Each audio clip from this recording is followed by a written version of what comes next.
हम खुदा उनका शुक्र अदा करते हैं। आज फिर हम कलाम मुक़द्दस में से देखेंगे मज़ामीर की किताब में से साम 13। देखें तो इसमें कितनी 6 वर्सेस है। 2 वर्सेस जो पहली हैं इसमें खुदा के आगे बताता है कि उसकी प्रॉब्लम क्या है, ठीक है। अगली तीसरी चौथी वर्स में है कि वो रिक्वेस्ट क्या करता है। पांचवी छठी जो है वो प्रेज की और वर्शिप की है। 1 और 2 पढ़े तो लिखा है, ऐ खुदावंद कब तक तू हमेशा मुझे भूला रहेगा? तू कब तक अपना चेहरा मुझसे छुपाए रखेगा? कब तक मैं जी में मंसूबा बांधता रहूं और सारे दिन अपने दिल में गम किया करूं? कब तक मेरा दुश्मन मुझ पर सर बुलंद रहेगा? इसमें एक तरह से क्वेश्चन भी है। कब तक 4 दफा है। कब तक क्या मुझे भूला रहेगा? कब तक अपना चेहरा मुझसे छुपाए रखेगा? कब तक मैं जी में मंसूबा बांधते रहूंगा और सारा दिन अपने दिल में गम किया करूंगा? और चौथा सवाल यह है, कब तक मेरा दुश्मन मुझ पर सर बुलंद रहेगा? यहां पर एक तरह से खुदाउन के बंदा दाऊद है तो वो खुदा से क्वेश्चन कर रहा है। और यहां पे हम देख सकते हैं कि how much is in depression और लोनलीनेस, और जैसे होता है ना कि बिल्कुल जैसे डाउन है बता, ऐसे लग रहा है जैसे दाऊद थक गया है, थक गया बिल्कुल। यहाँ पे कि मैं यानी कि सारा दिन गम करता रहता हूँ, यानी कि I have lost my Joy, only sadness, only fear. यहां पर 2-3 चीजें उसने कहा है कि मुझे भूला रे। क्या खुदा भूल सकता है?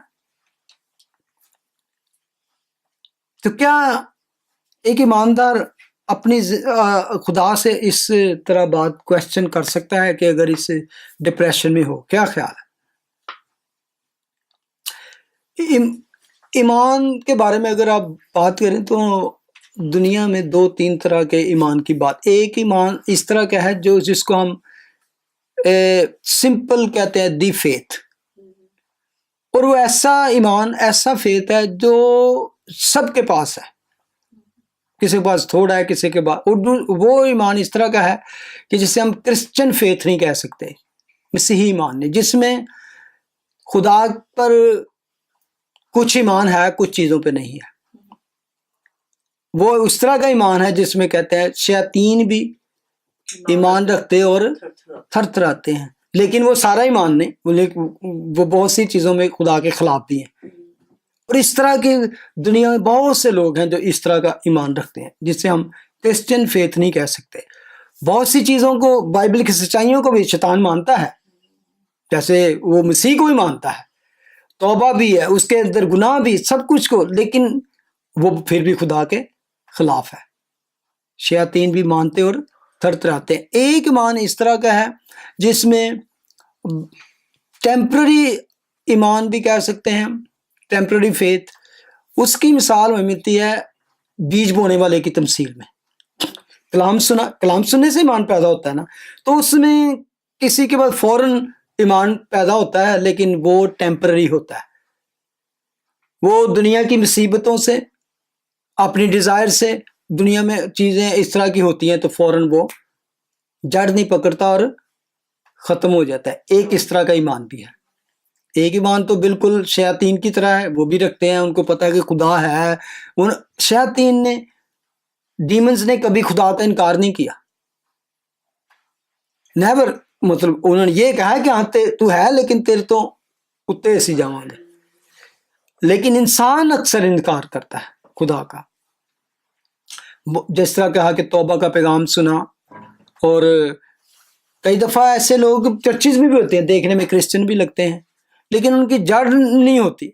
और जल्द मुसीबतें या अपनी डिजायर की वजह से बागी हो जाते हैं, या बैकस्लाइड होते हैं, फेल हो जाते हैं। और उसी में एक कुछ जल्दी जड़ें सूख जाती हैं जिनकी। वो ईमानदार, एक ईमानदार है जो थोड़ा लंबा अरसा तक चलते रहते हैं। They are like active in the churches, name and claim वाले चर्चेस होते हैं।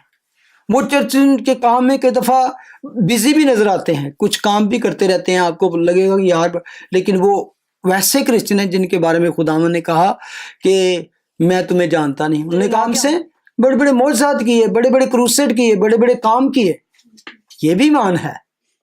लेकिन खुदावन ने क्या कहा, मेरी तुमसे कभी वाफियत ना थी। यीशु के नाम से काम करने वाले भी ऐसे ईमानदार होंगे।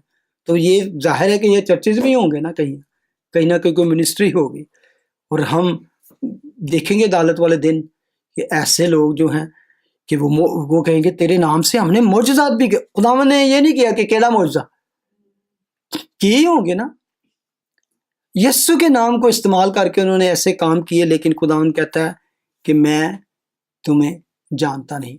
अब आते हैं हम ट्रू फेथ, हकीकी ईमानदार। हकीकी ईमानदार की यहाँ पे बात की गई है। ये दाऊद जो है वो हकीकी ईमानदार है, वो ट्रू फेथफुल बंदा है, ट्रू बिलीवर है, जिसके बारे में खुदा ने खुद कहा कि मुझे मेरे दिल के मुताबिक बंदा मिल गया है। ये इसका सच्चा ईमान। अब हमें देखते हैं कि सच्चा ईमान जो है वो कैसे बिहेव करता है, वो उसका अमल क्या है। तो यहाँ पे हमें नजर आता है कि इवन सच्चे ईमानदार जो है ना, वो यहाँ पे आके ही कैन क्वेश्चन गॉड। ये सच्चा ईमानदार ही है ना दाऊद। सच्चा ईमानदार जो है उसको ये इजाजत खुदा ने दी है कि डाउट भी वो कर सकता है, फियर भी कर सकता है, क्वेश्चन भी कर सकता है। यहाँ से मैंने सीखी हैं चंद बातें जो मैं आपके साथ शेयर करना चाहता हूँ। यहाँ पर वो गमज़दा भी है और कह सकते हैं कि टूट फूट गया है, उसका कोई मंसूबा और उसका कोई इसी तरह की प्लानिंग कामयाब नहीं हो रही। सारा दिन, यानी कि जब मंसूबा नाकाम होगा तो आपको गम होगा, अब फिर हाथ पे आप तर रखे, अब मैं क्या करूं। खुदावंद से कहते हैं कि कब तक तू मुझे भूला रहेगा, हालांकि अंडरनीथ वो जानता है कि खुदा कभी भूलता नहीं है। क्या ख्याल है? यानी कि वो ऐसा शख्स यहाँ पे बात कर रहा है जैसे अभी होने कि वो लगता है कि मैं बस खत्म हो गया, फेल हो, यानी कि वो कहते हैं मैं कब तक मंसूबे बनाता रहूंगा। यानी कई दफा होता है कि आप प्लान करते हो, मंसूबे करते हो, फेल ही होते रहेंगे। कोई काम का शुरू कर दे, कोई प्लान करीदा, फेल हो जाता। तो दाऊद के साथ ये हो रहा है।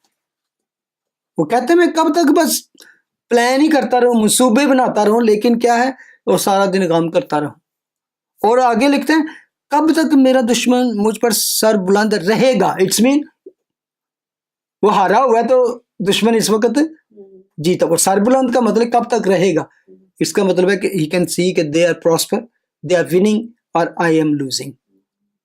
तो इस तरह आता है जब वो खुदा के सामने, तो यहाँ पर तब वो खुदावन से कहता है कि कब तक तू मुझे भूला रहेगा।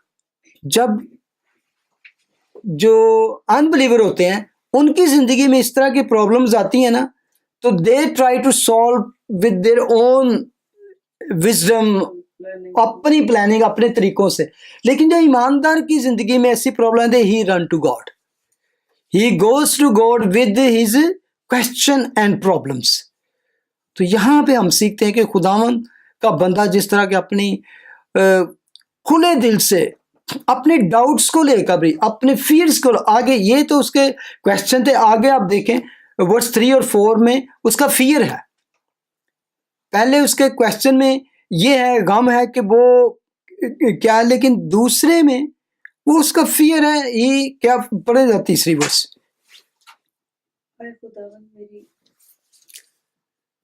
खुदावन मेरे खुदा, मेरी तरफ तवज्जो कर, मुझे जवाब दे, मेरी आंखें रोशन कर।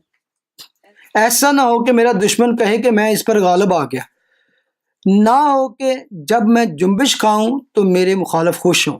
अब यहाँ पे अगर आप देखें तो अपना फियर है, वहाँ पे क्वेश्चन है, यहाँ पे अब फियर है उसका। और फियर क्या है कि ऐसा ना हो कि मैं मर जाऊं, और उसको लगता है कि they are going to kill me, और मेरा दुश्मन गालिब आ जाए और मैं, और वो जब मैं जुम्बिश खाऊं तो वो मेरे मुखालिफ खुश होंगे। दे आर गोइंग टू से वाह, खत्म कर देता है। अब यहाँ पे हम देखते हैं कि वर्स 3 में ऐसे लगता है कि जैसे वो कहते हैं ना, "ऐ खुदावन मेरे खुदा मेरी तरफ तवज्जो कर"। इसको जरा आप इंग्लिश में पढ़े। But consider and answer me, O Lord my God. Light up my eyes, lest I sleep the sleep of ठीक है, कंसिडर माई वॉइस, यानी कि देखा नहीं कि लुक एट मी, यानी कि खुदावन को वो इस तरह कह रहा है कि तू मेरा मसला हल कर। ये तो खुदा को जुगाड़ है। जुगाड़ा नहीं, जैसे कहते हैं कि जैसे बंदा जिसने हिला रहा है कि लुक एट मी, मेरी तरफ तवज्जो कर, यानी कि सिर्फ गल सुन के तू इग्नोर नहीं करनी, जिस तरह उनका इधर। तो वो उससे कह रहा है कि ऐ खुदावन मेरे खुदा मेरी तरफ तवज्जो कर। Even he feel defeated, he feel like God is forgotten, he hide his face, लेकिन still he believe in God। कहीं और नहीं गया। फेथफुल का बंदे का, ईमानदार जो ट्रू फेथफुल है, उसकी जिंदगी में डाउट्स भी आएंगे, उसकी जिंदगी में फियर भी आएगा, still he run to God. वो दूसरे लोगों के पास, शरीरों के पास, या दूसरे लोगों के इंसानी तरीके से उसको हल करना नहीं चाहता। वो क्या करता है, वो खुदावंद के पास ही आता है। ये है फर्क। प्रॉब्लम उसकी भी उन जैसी है, लेकिन वो क्या करता है, वो कहते हैं मेरी आंखें रोशन कर, यानी कि लग रहा है कि मेरी आंखें बंद होती जा रही हैं, ऐसा ना हो कि मुझे मौत की नींद आ जाए, ऐसा ना हो कि मेरा दुश्मन कहे कि मैं उस पर गालिब आ गया, ना हो कि जब मैं जुम्बिश खाऊं तो मेरे मुखालिफ खुश होगा। हाउ लॉन्ग, 4 बार यह है, how long, how long, how long, how long, कब तक, कब तक, कब तक, कब तक। जब वो कहता है ना कि हमेशा तू भूला रहेगा, अपना चेहरा मुझसे छुपाएगा, उसको पता है कि ऐसी बात नहीं है आज, जबकि खुदा का कलाम कहता है ना वो भूलता है, ना वो होगा, ना तुझसे दस्तबरदार होगा। मैंने तेरी छवि अपने हाथों पे खोद रखी है और तेरी शहर पनाह हमेशा मेरे सामने रहती है। तो ही नोज दैट कि खुदा किस तरह मुझे जानता है, वो अपना चेहरा कभी नहीं छुपाएगा, मुझे कभी नहीं भूलेगा। मैंने ऐसी कई टेस्टमनी इसी दौरान में पढ़ी कि जिनमें बहुत से ऐसे लोग थे कि वो खुदा के कलाम के बारे में डाउट रखते थे। तो कहते if you have even doubt in the word of God, take it to God, खुदा के सामने जाओ, खुदा में मुझे डाउट है इस बारे में, tell me about that, he is going to tell, don't go to the unbelievers. वो कहेंगे इससे पहले ही कह रहे सतान, क्या ख्याल है। तो यही हमें सिखाना है कि सच्चा ईमानदार है जो वो खुदा के सामने सवाल ऐसा कर सकता है। क्या हमारे दिलों में सवाल नहीं कभी आते?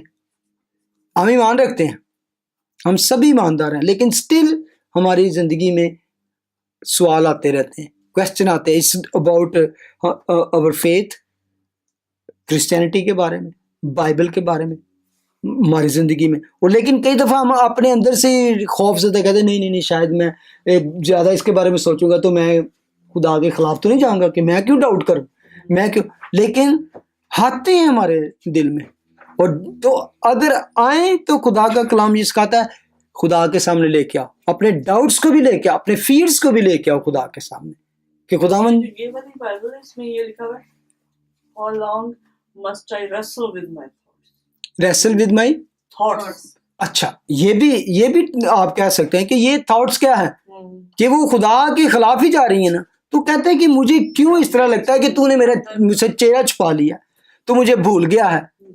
तो हाउ लॉन्ग, बात वही है कि वो असल में दिल में जो भी कुछ है उसके, वो चाहता है खुदावन कि अब मैं आपको अगर बाइबल में बताऊं कि बहुत सारे लोग थे, they have doubts, they have fears.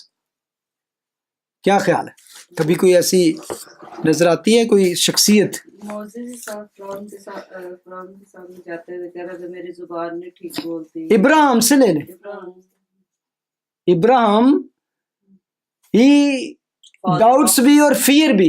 ईमानदारों का बाप है। खुदावन का उसके साथ प्रॉमिस क्या था, बेटे का मैं तुझे, तो उसने एक दफा कह ही दिया खुदावन ऐसा ना हो कि मेरा पुराना नौकर जो है वो ही मेरी सारी जायदाद का वारिस बन जाए। साल खोरदा जो नौकर एलिएजर था, तो फियर क्या था, फियर कि मेरी तो औलाद कोई नहीं, तो एवरीथिंग ये ही विल टेक ओवर। और इसी फियर में मतलब के ना, और आप अगर उसके बाद मूसा की बात ले लें, मूसा ने जैसे कहा वही खुदावन के सामने, मैं फराउन के पास कैसे जाऊं, उसके दिल में तो मैं तो वहां से मर्डर करके भागा हुआ हूं। फिर उसके बाद भी कई दफा वो इतना डर गया कि उसको एक दफा लगा कि ये कौम तो मुझे संसार कर देगी। ये तो कौम, यानी कि हर किसी यिर्मयाह था जिसने हैं? यिर्मयाह नबी, उसने कहा कि एलिया जिसको बड़ा दलेर प्रॉफिट कहा जाता है, वो बाल के नबियों के सामने खड़े होके कहता है अकेला ही कि कहाँ है तुम्हारा खुदा। लेकिन एक वक्त आया वो उस इजाबेल से डर कर, खुदावन ये औरत तो मुझे मार देगी, तो भाग गया। एक औरत से ही वॉज फियरफुल। दाऊद के बारे में हम पढ़ते हैं कई दफा। अब दाऊद ने यहां पर उसका फियर ही हमें नजर आता है ना। अब यूहन्ना बपतिस्मा न्यू टेस्टामेंट में देखे, यूहन्ना बपतिस्मा देने वाला जिसने खुद डिक्लेयर किया, देखो ये है खुदा का बर्रा जो जहां के गुनाह उठे। बाद में डाउट हो गया कि आने वाला तू ही है या हम दूसरे की रात। तो उसने जब जेल में चला गया तो, लेकिन सबसे अच्छी बात है उसके दिल में डाउट आया तो क्या किया उसने, question. He went back to, अपने शागिर्दों का जाओ उससे पूछो। तो खुदावन ने कहा कि यार ये स्टूपिड ये बंदा, इसने नहीं, खुदावन जानते हैं हमारी, उसने खुदावन ने उसको यकीन दिलाया कि हाँ मैं वही हूं, जो काम हम करते जाओ उसको बता दे। तो खुदावंद हमारी, वो कहते हैं सृष्टि से वाकिफ है, कमी कमजोरियों से वाकिफ है कि हम किस तरह किस मिट्टी से बने हैं। तो इसलिए कभी भी इस बात से ना घबराएं। वो कहता है कि ए खुदावंद, आगे जो है देखें एंड किस तरह वो करता है अपनी बात को, कि वर्स 5 और 6, लेकिन मैंने तो तेरी रहमत पर तवक्कुल किया है, मेरा दिल तेरी निजात से खुश होगा, मैं खुदावंद का गीत गाऊंगा क्योंकि उसने मुझ पर एहसान किया। यानी कि यही अच्छी बात है ना, यही स्टार्ट करता था लेकिन एंड में वो जो वो कहते हैं, बेशक मेरा क्वेश्चन में मैं खुदावंद के सामने, मेरा फियर है मैं खुदावंद के सामने ले आता हूं, तो लेकिन एंड उसका ये कि लेकिन मैंने तो तेरी रहमत पर तवक्कुल किया, भरोसा मेरा, यकीन मेरा, ईमान मेरा तुझ पर ही है, क्योंकि मेरा दिल तेरी निजात से खुश होगा और मैं खुदावंद का गीत गाऊंगा क्योंकि उसने मुझ पर एहसान। एंड का जो पहले उसने कहा खुश होगा गाऊंगा, लेकिन एंड कहता है उसने मुझ पर एहसान कर लिया। यह है ईमान से कबूल कर लेना कि उसने मेरी दुआ का जवाब दे दिया है। एंड पे उसने ये नहीं कहा कि वो मुझ पर एहसान करेगा, उसने एहसान किया। He already have done. He starts singing even. Oh, joyful heart. उसने तो that is the true faithful जो होगी वो ही है कि हमें क्वेश्चन हो, डाउट्स हो, फियर्स हो, take it to the altar, खुदा के सामने। खुदा मुझे इस बारे में शक है, मुझे इस दल में, जैसे आपने बड़ी अच्छी वो बात की ना बाइबल में, कब तक मैं रेसल करूं विद माई थॉट्स, कि सोचें दिमाग में चलती होंगी क्या खुदा ने मेरे साथ किया, क्या मेरे साथ हो रहा है। लेकिन खुदा उनका कलाम कहता है फियर नॉट, मैंने तेरी शबी अपने हाथों पे खोद रखी है और तेरी शहर पनाह हमेशा मेरे सामने रहती है। Let's pray. खुदावंद, हाँ खुदावंद, हम ईमान रखते हैं 100% तुझ पर कि तू सच्चा जिंदा खुदा है, लेकिन if there is anything weakness in our faith, heal our faith, हमारे ईमान को मजबूत कर, हमारी कम एतकादी को दूर कर खुदावंद, ताकि हम तेरे बंदा दाऊद की तरह जॉयफुल प्रेयर कर सके खुदावंद। हम अपने जिस हालत में भी तेरे पास आए, लेकिन जब हम अपनी दुआ को एंड करें, जब हम दुआ से उठें तेरे सामने अपने मामला पेश करके, अपनी पिटिशन रखकर, हम उसी की तरह कह सकें कि यस मैं खुदावंद का गीत गाऊंगा क्योंकि उसने मुझ पर एहसान किया है, उसने मेरी दुआ को सुना है। Thank you Lord for listening our prayer, in Jesus name we pray, आमीन। हमारे बाप तुझे आसमान पर, तेरा नाम पाक माना जाए, तेरी बादशाह, तेरी मर्जी जैसे आसमान पर पूरी होती है जमीन पर, हमारे रोज की आज जिस तरह अपने कसूरों को, तू भी हमारे कसूर माफ कर, हमें आजमाइश में न पड़ने दे बल्कि बुराई से, क्योंकि बादशाहत कुदरत जलाल हमेशा थे। आमीन। Thank you. God bless.